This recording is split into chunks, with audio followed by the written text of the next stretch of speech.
Hello students, welcome to my YouTube channel. तो students, आज के इस वीडियो में अपन डिस्कस करने वाले हैं क्लास 10th का साइंस का चैप्टर नंबर 1 रासायनिक अभिक्रियाएं एवं समीकरण, यानी कि केमिकल रिएक्शन एंड इक्वेशन। तो दोस्तों डिटेल में डिस्कस करने वाले हैं, ये पार्ट 1 है। और दोस्तों इसी क्रम में आपको कंप्लीट 10th बोर्ड का साइंस का सिलेबस यहाँ पे मिलने वाला है, इसलिए आप मेरे चैनल को सब्सक्राइब कर लीजिएगा। साथ ही साथ दोस्तों मैं शुरू करने वाला हूँ 10th और साथ साथ 9th क्लास का भी विज्ञान का सिलेबस शुरू करने वाला हूँ। इसके अलावा आपके 10th क्लास की मैथमेटिक्स भी मैं यहाँ पे जल्द ही वीडियो अपलोड करने वाला हूँ। एक्चुअली मेरे पास में बोर्ड नहीं है, बोर्ड जब आ जाएगा तो मैथमेटिक्स के वीडियोज़ भी मैं आपको शेयर करूँगा। तो बात करते हैं दोस्तों आज के अध्याय नंबर 1 रासायनिक अभिक्रियाएं एवं समीकरण के बारे में। तो क्या होता है रासायनिक अभिक्रियाएं एवं समीकरण, पहले इसके चैप्टर के नाम का पोस्टमार्टम कर लेते हैं। तो यहाँ पर बात करेंगे रासायनिक अभिक्रियाएं क्या होती है, यानी कि केमिकल रिएक्शन क्या होती है। तो सबसे पहले देखेंगे एक प्रकार का एक परिवर्तन होता है। रासायनिक अभिक्रिया क्या है? रासायनिक अभिक्रिया एक रासायनिक परिवर्तन है। परिवर्तन की बात नहीं कह रहा मैं, रासायनिक परिवर्तन की बात कह रहा हूँ। आपने 6th क्लास में छोटी क्लासों में देखा होगा कि परिवर्तन मुख्य रूप से 2 प्रकार के होता है, एक तो रासायनिक परिवर्तन, एक भौतिक परिवर्तन। तो ये रासायनिक परिवर्तन है। जैसे एग्जाम्पल के तौर पे मैं दिखाता हूँ आपको। जैसे पानी है, पानी को आपने जमाया, ठंडा किया और क्या बना दिया? बर्फ। यहाँ पे क्या अभिक्रिया हुई है? जी अभिक्रिया हुई है, लेकिन क्या ये रासायनिक अभिक्रिया है? नहीं, ये रासायनिक अभिक्रिया नहीं है। कारण इसका ये है कि पानी से आपने क्या बनाया? बर्फ बनाया। क्या आप बर्फ से पानी नहीं बना सकते? जी बना सकते हैं। यानी कि ये अभिक्रिया उत्क्रमित हो रही है, वापस रिवर्स हो रही है। यानी कि पानी की केवल और केवल भौतिक अवस्था में परिवर्तन आया है, इस कारण से ये रासायनिक अभिक्रिया नहीं है। रासायनिक अभिक्रिया में क्या होना चाहिए? रासायनिक गुणों में परिवर्तन आना चाहिए। यानी कि पहले वाला पदार्थ अभिक्रिया करने के पश्चात बिल्कुल ही रासायनिक रूप से अलग हो जाना चाहिए। जैसे दोस्तों दूध का दही बन जाना, दूध का दही बन जाना। दूध जब दही बन जाता है तो दही से वापस दूध बना सकते हो? नहीं बना सकते। इस कारण से ये रासायनिक अभिक्रिया है, लेकिन ये रासायनिक अभिक्रिया नहीं है। यानी कि ऐसी अभिक्रिया जिसमें कोई पदार्थ अभिक्रिया के फलस्वरूप एक ऐसा परिवर्तन देता है जिसको उत्क्रमित नहीं किया जा सकता और जो रासायनिक रूप से पहले वाले पदार्थ से बिल्कुल अलग होता है। तो चलते हैं दोस्तों अपने नोट्स की तरफ। यहाँ पे है ऐसा परिवर्तन। देखो आगे ही बात, रासायनिक अभिक्रिया क्या? एक प्रकार का परिवर्तन है। ऐसा परिवर्तन यानी कि ऐसा परिवर्तन जिसमें क्या होता है? जिसमें पदार्थ नए गुणों वाले पदार्थ का निर्माण होता है।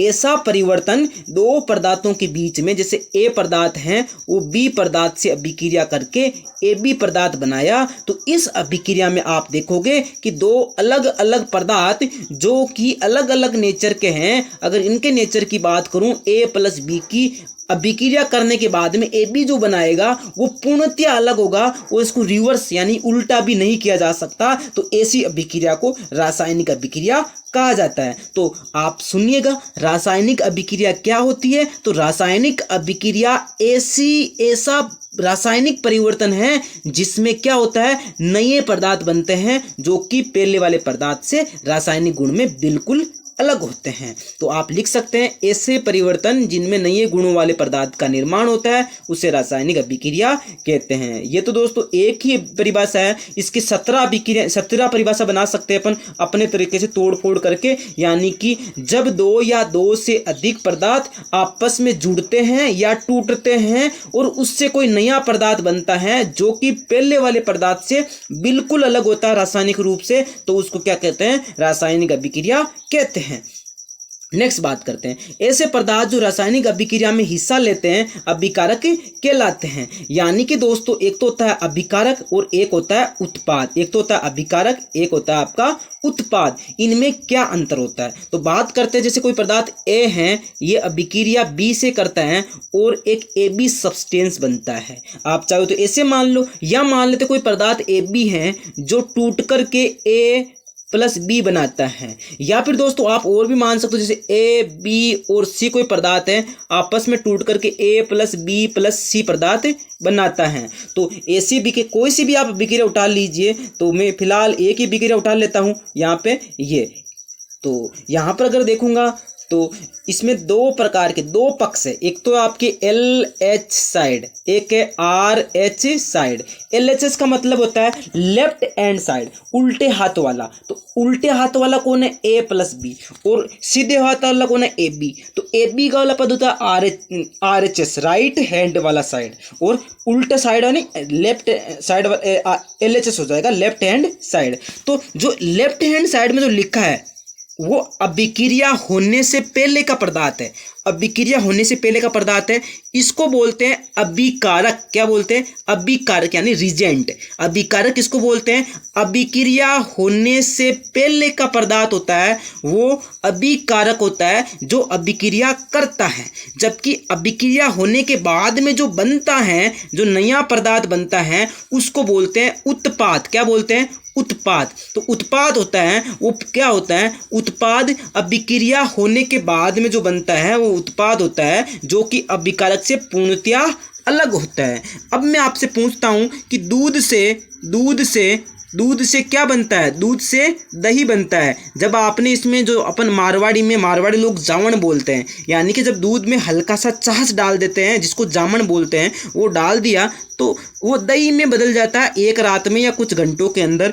तो ये अभिक्रिया हुई है। तो आप कमेंट सेक्शन में मेरे को ये लिख करके बताइए कि दूध में और दही में अभिकारक कौन है और उत्पाद कौन है। अभी लिखे, दूध से दही में बनने वाली जो अभिक्रिया है, इसमें अभिकारक कौन है और उत्पाद कौन है, आप कमेंट सेक्शन में जरूर लिखिएगा। नेक्स्ट देखते हैं। तो आई होप आपको रासायनिक अभिक्रिया और उत्पाद और अभिकारक समझ में आया होगा। अब बात करते हैं रासायनिक अभिक्रियाओं के एग्जाम्पल। रासायनिक अभिक्रियाओं जैसे भोजन का पाचन, खाना खाया, अपना शरीर गर्म हो गया, ऊर्जा मिल गई। तो जिससे ऊर्जा उत्पन्न होती है, सारे के सारे सोर्स कैसे होते हैं? वो सारे के सारे होते हैं रासायनिक अभिक्रिया के उदाहरण। खाना खाया, लकड़ी को जलाया, कागज को जलाया, सारे के सारे क्या? श्वसन, पाचन। तो श्वसन भी क्या है? रासायनिक अभिक्रिया। जैसे खाना खाया, मेरे शरीर में जो लिबिर रस बना अंदर पेट में खाया, तो वो ग्लूकोज होता है। वो अभिक्रिया किससे करेगा? ऑक्सीजन से अभिक्रिया करेगा, तो ऊर्जा मिलेगी। तो श्वसन भी क्या है? पाचन भी क्या है? रासायनिक अभिक्रिया। श्वसन भी रासायनिक अभिक्रिया है। लोहे पर जंग लगना भी क्या है? एक तरह का रासायनिक अभिक्रिया है। जैसे दोस्तों लोहे पर जंग लगता है, जैसे बात करते हैं एपी होता है लोहा, इस पर जब पानी की अभिक्रिया होती है, H2O की जब अभिक्रिया होती है, तो क्या बनता है?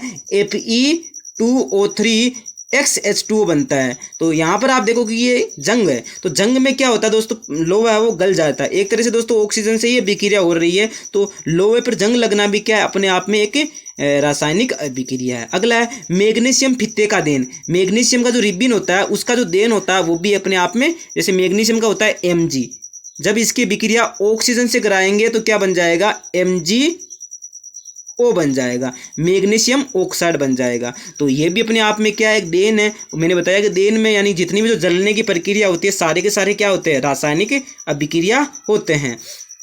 अगला है दही का बनना। पहले भी डिस्कस कर लिया, दही का बनना भी अपने आप में रासायनिक अभिक्रिया है। नेक्स्ट बात करते हैं रासायनिक अभिक्रिया के प्रेक्षण, यानी कि कैसे पता करें कि कोई पदार्थ परिवर्तित हुआ है और रासायनिक अभिक्रिया हुई है या नहीं हुई है। कहीं ऐसा तो ना हो जाए कि पानी से बर्फ बना और उसको बोलते कि रासायनिक अभिक्रिया हुई है। परिवर्तन तो हुआ है, पानी से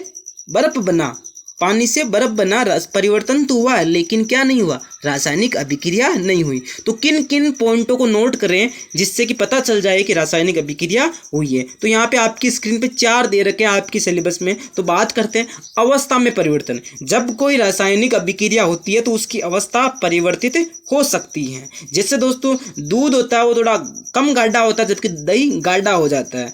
इसी प्रकार जरूरी नहीं है दोस्तों कि रासायनिक अवस्था परिवर्तन हुई है इसका मतलब रासायनिक परिवर्तन हुआ है। आपने पानी को बर्फ बना दिया, अवस्था तो परिवर्तित हुई है लेकिन रासायनिक अभिक्रिया नहीं हुई है। इसके अलावा यानी इसका मतलब है बाकी 3 पॉइंट और बचे हुए वो भी क्लियर होने चाहिए, तभी कोई रासायनिक अभिक्रिया हो सकती है। तो रंग में परिवर्तन हो सकता है, हाँ जी, जब कोई अभिक्रिया होती है तो रंग में परिवर्तन आपको देखने को मिल सकता है। तापमान में परिवर्तन हो सकता है, यानी कि जब 2 केमिकल मिलकर के कोई नया सब्सटेंस बनाते हैं तो उनमें से क्या होता है, ताप परिवर्तन भी हो सकता है, जैसे अम्ल क्षार अभिक्रिया में होता है। जब अम्ल को क्षारक के साथ में मिलाते हैं तो ये अभिक्रिया कैसी होती है, ऊष्माक्षेपी अभिक्रिया होती है। कैसी होती है, ऊष्माक्षेपी अभिक्रिया होती है। तो ऊष्माक्षेपी अभिक्रिया में क्या होता है, ऊष्मा निकलती है, ऊष्मा निर्मुक्त होती है। तो गैस का निष्कासन, तो अभिक्रिया जब रासायनिक अभिक्रिया होती है तो उसमें गैस का निष्कासन भी हो सकता है। जैसे बात करते हैं H2SO4, सल्फ्यूरिक अम्ल में जब जिंक के टुकड़े डालेंगे तो यहाँ पे जिंक सल्फेट बन जाएगा और यहाँ पर आपको मिलेगा H2 गैस, यानी कि H2 गैस का भी निष्कासन हो रहा है। तो रासायनिक अभिक्रियाओं में क्या होता है, जब अभिक्रिया होती है तो उसके फलस्वरूप किसी गैस का निष्कासन भी हो सकता है। अगर ये पॉइंट कहीं पे निकल रहे हैं, कहीं दिख रहे हैं किसी पदार्थों के मिलाने पर, तो पता चलता है कि वहाँ पर रासायनिक अभिक्रिया हुई है। सॉरी, यहाँ पे ये वाले प्रेक्षण, ठीक है। अवस्था में परिवर्तन, रंग में परिवर्तन, और दोस्तों अवस्था परिवर्तित हो सकती है, रंग परिवर्तित हो सकता है, और तापमान का परिवर्तन हो सकता है, और गैस का निष्कासन हो सकता है, और क्या हो सकता है दोस्तों, तो कुल मिलाकर के उनके रासायनिक गुणों में परिवर्तन आ जाता है।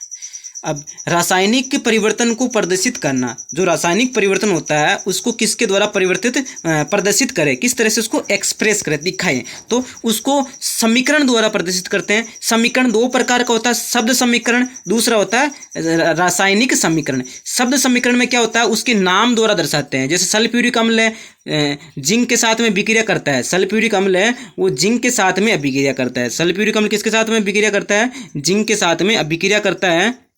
तो यहाँ पर आप देखोगे जिंक सल्फेट बनता है, हाइड्रोजन गैस निकलती है। तो उनको अपन ने क्या कर दिया, शब्दों के माध्यम से दर्शा दिया। यहाँ पे ये LHS साइड है, ये RHS साइड है, तो अपने क्या कर दिया, शब्दों के माध्यम से दर्शाया। जबकि दूसरा पर्सपेक्टिव में पर देखे रासायनिक समीकरण के बारे में, तो उसको सूत्रों के द्वारा, जैसे दोस्तों आपका अगर कोई फेवरेट होगा, कोई जो आपका कुछ भी होगा जो आप जिसको प्यार करते हो, तो उसका क्या करते हैं अपन, नाम खुदवा लेते हैं। जैसे A for एप्पल, इसका मतलब अजीज स्टडी IQ, तो ऐसा होता है कई बार। तो ऐसा ही यहाँ पे यानी रसायन विज्ञान में भी होता है। क्या करते हैं अपन, जितने भी जो तत्व हैं उनको प्रतीकों के आधार पर लिखते हैं। जैसे जिंक का Zn लिख दिया, जिंक को किससे लिखते हैं, Zn से। और सल्फ्यूरिक अम्ल में H2SO4 होता है, क्या होता है, H2SO4। इसकी अभिक्रिया कराए तो ZnSO4 प्लस H2 बन गया। कुल मिलाकर के दोस्तों उनके जो अंग्रेजी के जो प्रतीक चिन्ह हैं, उनसे जो फॉर्मूले बनते हैं, उनसे अभिक्रिया करा करके लिखते हैं, तो उसको बोलते हैं रासायनिक समीकरण, यानी कि सूत्र समीकरण भी इसको बोलते हैं। क्या बोलते हैं, रासायनिक समीकरणों को सूत्र समीकरण भी कहा